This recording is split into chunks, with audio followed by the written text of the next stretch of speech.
Valentine's Day is what, tomorrow? I haven't gotten any Valentine's yet, so I don't know about that. But, when we think of Valentine's Day, we think of hearts. That's what we get, that mental image. And Valentine's Day is all about romance and, that funny feeling you get. Have you felt that? You know what that feels like? When you suddenly are attracted to somebody. And the truth is, boy, we do some crazy things, don't we? When we fall in love, or when we think we're falling in love, man, throw reason and sanity kind of out the window. Have you ever been to that point when you're just crazy in love, like these two right over here, and they're getting married, and, they're just excited, and you do some funny things. I remember when I was in high school, and this is just kind of an indication. The heart isn't rational. You do things that otherwise you look back and it's kind of embarrassing, because passion is a funny thing. It causes you to do things that you wouldn't normally do. I remember, for instance, I think it was my junior year, it must have been. I was really excited. I was really kind of, in that puppy love stage, and excited and fascinated with this one girl. Her name was Michelle, but I got to tell you up front, she had a nickname. Her nickname was the puppy kind of a thing. She had these big puppy dog eyes and whatnot, and people called her the pup. And I decided I was going to ask her to the prom. And the way I was going to do that is I was going to write her a poem and send her some flowers with the poem, and that was going to be my invitation to the prom. So I sat down and started thinking one night, really all night, spent working on this silly poem. And I'm going to give you a few lines of that poem, okay? Just to give it to you. I won't share all of it, okay? But I'll share you a couple of things. The poem was called 5 Yellow Roses Plus One. That was the title of the poem. It went like this. 5 roses are yellow, 'cause I'm quite a fellow who has a question for you. Now you could say yes, and I'd simply confess that to the pup, I'd now be true. No might be the answer. He's just not the dancer, and somewhat a bum is he. But what is the question? A simple suggestion. Would you go to prom with me? Fine. And then I went on, I'm not done yet. I'm not done. No. There was much more. I won't share the whole thing with you. But like I said, so 5 yellow roses plus one. This poem may have only begun, because once you say yay, I'll put on my tuxedo of gray, and then we can have some fun. I'll stop right there. I could only afford half a dozen roses, so that's why I said 5 roses plus one. But, we do some stupid, silly things. What's that? She said yes. Okay, yeah. How could you not? It was such a great in fact, I wrote another poem after prom that I forget I'll have to remember. I'll find it somewhere. I think Mary threw all those poems away. But I wrote her a poem afterward to describe the night and whatnot. But we do stupid things. Sports people. I mean, you get passionate about sports. You watch these people sitting in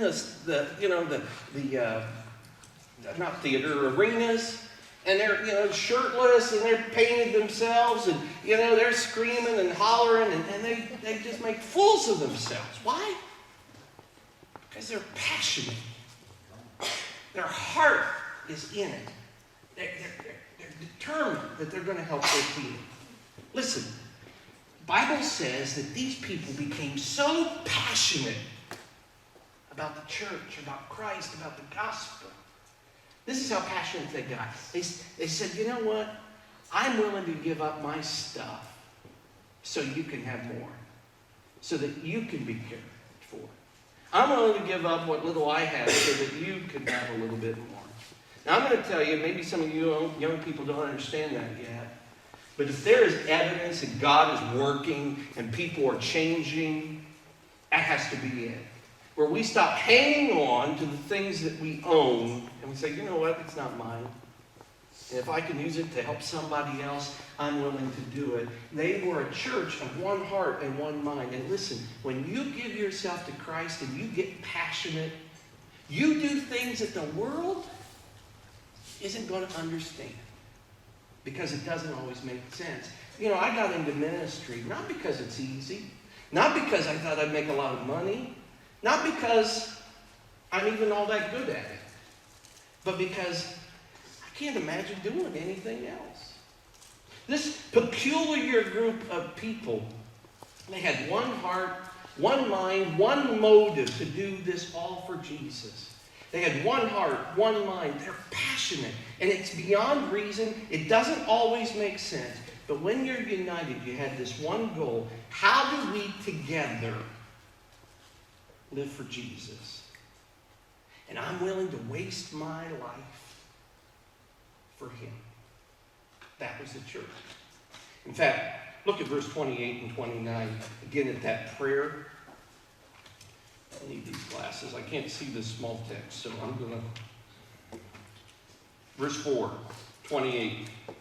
They're praying, and they say, but everything they did was determined beforehand, Lord, according to your will. And now, Lord, hear their threats, and give us your servants great boldness in preaching your word. Stretch out your hand with healing power. Miraculous signs and wonders be done through the name of your holy servant, Jesus. Now, I want you to notice, as they're praying, they're saying, Lord, we may go to prison, we may suffer, but we know that one thing, you're in control. And they're not praying, Lord, protect us, keep us from going to jail. They're praying one thing, Lord, let us preach. Let us be bold. Let us not lose this passion to serve you. That's their mind. That's their purpose. I want to give God glory. And wherever you need me to go, wherever you need me to do, God, I'm yours. I won't hold anything back. Do your plan. But Lord, use us in the process. So this is the church. A peculiar people gathered together that shares one heart and one life purpose, and it has everything to do with glorifying Jesus. So remember this, it's not a place, it's people. A passionate, peculiar people dedicated to bringing glory to Jesus. Now secondly tonight, I want you to remember that the church is also not a program or a series of programs. It is a place of power. It is a people, in fact, of power. One of the things I love about this passage is, did you notice what happens when God captures their heart? Everything they once held dear, they say, it's not mine to begin with. I'm willing to give it up, share it, and give stuff away to help others. And I'm going to say to you, that is, again, one of the supernatural evidences that God was at work here. So then, why does the church have so many programs and so little power at times? Well, let me say this. Programs aren't bad. But the truth is, programs don't change people. Relationships with others changes people.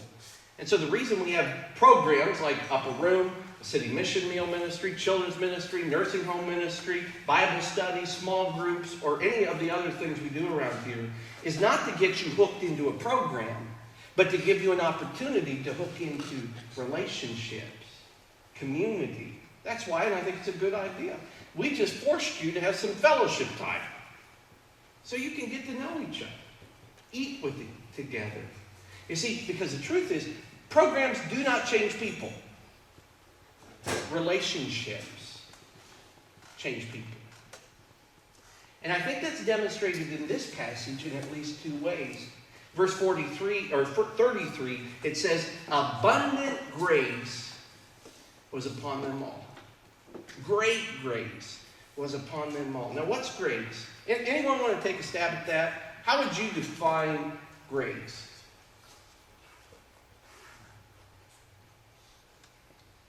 Abundant grace was upon them all. I'll define it this way. Grace is not getting what you deserve. When you live in ungrace, people tear you down, they gossip, they criticize everything. They hope you get what you deserve. But that's not what happens in the church. The whole story about Jesus, the cross and the resurrection, is the fact that we don't get what we deserve. So people discover, if God can give me that kind of grace, then guess what? I can give others that grace too. Amen. I can give that grace to others. Now, the second thing I think I see here is this marvelous word, encouragement. In fact, Luke gives us an example. He says, there's a man in our church, in our community, and they even called him the son of encouragement. There's just something so alive about him that everybody said he's just you might be called sons of something, but he was a son of encouragement. This church was so alive, God was working so much that there were literally people living and breathing encouragement. And encouragement always brings about life and good things. I don't know about you, but I need somebody to encourage me. I need somebody to cheer me on. I told you the story about when I'm, 9 or 10 years old, and someone tapped me, I guess it was Aunt Ruth now, to think about it. They said, I'd like you to play on Sunday night. Or in college, I had a mentor named Prof. Lauder who encouraged me and poured his life into me, and I still believe that's the reason I'm able to be in ministry today, because of the encouragement he gave to me. You see, that doesn't happen as a result of a program. It happens because God stirs up within us and gives us the desire to give life to somebody else. Who are you encouraging? Something happens when we start coming together and we stop asking the question, well, what did I get out of this? You come on Sunday night, or you come in on Sunday morning and you say, well, you know what, I didn't like the music today. Or I thought the preacher was a little flat. Or, we start asking, well, what did I really get? Something happens when God begins to stir in us. We stop asking those kinds of questions. We stop asking about what did I get out of it, and we start asking, what did I give away today? Did I find someone that I could look them in the eyes and just say, you know what? I miss you when you're not here.